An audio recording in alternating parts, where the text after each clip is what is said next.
And welcome to some more Francis Bacon. We're going through his attempt in the Novum Organum, the New Organon, the new system of logic and system of doing science to figure stuff out about the world that's meant to replace Aristotle. We're going through that. And we've just been talking about how he doesn't like the categorical syllogisms, the sort of logic that's done in the universities in his day. He wants a different kind of logic. He wants a logic that studies, he wants a new logic that studies a new method that can be used to learn new things about the world. A categorical syllogism is an argument like one of these: all x are y, all y are z, so all x are z. That's a very nice argument. That's a categorical syllogism. And the conclusion is guaranteed by the premises, but it doesn't help us learn anything new about the world. It just helps us learn what was already contained, maybe hard to notice, but also perfectly well already contained in what we did now. But what we need is new information and a way to correct the old. If there were any mistakes in the syllogism, if there were any mistakes in the premises, they can be carried on to the conclusion. As with the example that I gave you, mentioning platypi in the former video. Okay, let's read what Bacon says about syllogisms. He says, the syllogism consists of propositions of words. Words are the signs of notions. If therefore the notions which form the basis of the whole be confused and carelessly abstracted from things, there is no solidity in the superstructure. Now, what does that mean? That means if there's something wrong going into the syllogism, then the whole argument is crap. Garbage in, garbage out, as we say in the internet era. What sort of things could be wrong with the syllogism? He mentions two. I was mentioning there might be some mistake in the syllogism. That might be a good example. Maybe we'll get to that in a moment. Let's first go over this first thing he mentions. What could be wrong with the syllogism? What sort of garbage in might there be that means the conclusion of the syllogism is just garbage that came out of it? What sort of garbage goes into a syllogism? Here's one kind of garbage. The ideas that are used when we make a syllogistic argument might be just confused ideas. So I might give some syllogism about the nature of objects. I'm not going to invent a syllogism. I can't think of it fast enough. But here's a nice example that makes us think of Galileo. Francis Bacon is all philosophy of science stuff, or at least this book is. Thinking of Galileo, close enough.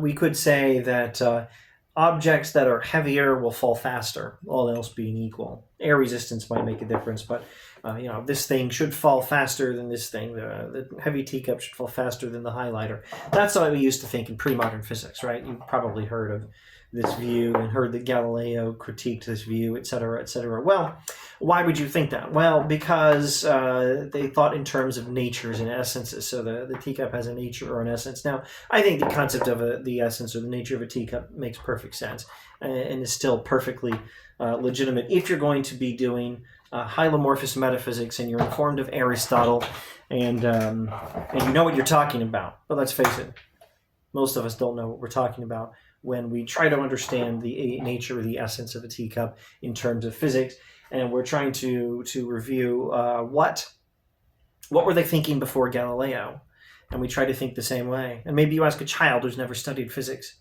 and has not been told about Galileo, hey, which one's heavier? This one or this one? It's this one. So which one is going to fall faster? This one or this one? This one. What's the kid thinking? The kid is thinking something in this, some nature of this thing makes it fall faster. But what is that nature? What is that thing? Does that child have any idea? Try the third question. Ask the child. Oh yeah? What is the nature, essence of this thing that makes it fall faster? Maybe the child will say something like, it's heavier, but that's, not even answering the question. So you don't know. I don't know. I don't know about pre-modern physics. What specifically was the nature of the essence that they were thinking would make it work? When I believe in Aristotelian hylomorphism, I'm thinking of some other stuff, and I sure hope I'm getting that right. But if, as our imaginary child would probably think when you have this conversation with him, if we are dealing with confused ideas of the nature or the essence of the falling object, then the whole system of reasoning about them is just going to give us garbage out, because we're dealing with a confused idea, an unclear idea of a nature or an essence of a falling object, and then some garbage in. What's another example? Carelessly abstracted from things. Well, we observed a lot of mammals, and it sure looked like mammals gave live birth. They didn't lay eggs. And so there was a time when the following syllogism would have seemed correct. All bovines are mammals. Let's use this one. This will be a better example. All as yet undiscovered species of mammals are mammals. All mammals give live birth rather than laying eggs. Therefore, all future undiscovered species of mammals give live birth rather than laying eggs. And turns out one of those premises was wrong. And it turns out the conclusion is wrong, but people used to think exactly that: garbage in, garbage out. What was wrong with that premise? The premise that was incorrect was all mammals are species that give live birth rather than laying eggs. Now, why was that premise wrong? Because it was carelessly abstracted from things. Because we'd carelessly assumed, well, we've observed this many species of mammals and they all give live birth, therefore all mammals give live birth. We hadn't even figured it all out. We'd abstracted from things too quickly. That was the mistake. Or even if it wasn't careless, it was still inaccurate, because this sort of reasoning can be inaccurate. And so what does Bacon say? Our only hope then is in genuine induction. Now what does that mean? That means do a logic that's not pure syllogism and that reasons in a proper way, but with careful attention to constant observation of the facts in the world, going back to the world and manipulating the world, not in a bad way, I mean changing things in the world, so we can see how the world works. And that's how we'll learn stuff and learn new stuff and correct some of our old errors and not make careless abstractions. But even if we make abstractions that are not careless but wrong, we'll be able to fix them later. All right, so we need a genuine induction. To know the world, we need not a syllogism, but a way of manipulating the world, and a logic that will allow us to draw conclusions, not syllogistically. And Bacon continues, we have no sound notions either in logic or physics.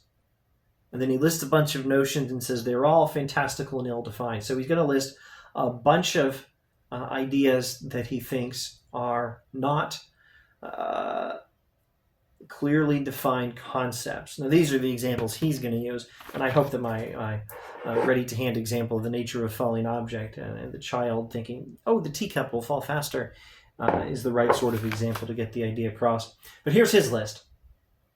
Substance, quality, action, passion, existence, weight, levity, density, tenuity, moisture, dryness, generation, corruption, attraction, repulsion, element, matter, form. If I were smarter, I would say, here's how he's critiquing Aristotle, and I give you 3 pointers on the subject. Let me at least say, well, when he talks about matter and form and some of this other stuff, substance, I'm sure he's critiquing Aristotle. He says these ideas are not they're not well-defined ideas. Okay, I think maybe I'll stop there and hope to summarize. First, Bacon is trying to give us a new system of logic that will describe new systems of investigating the world so that we can learn new things. And that means what we now think of as science, because the word science would have been used differently in Bacon's day. That means inventing science, which involves manipulating the world or changing things in the world so we can learn how the world works. That's what Bacon wants. And the logic involved is an inductive logic, not a deductive logic. All right, there, I'll shut up. Thanks for watching.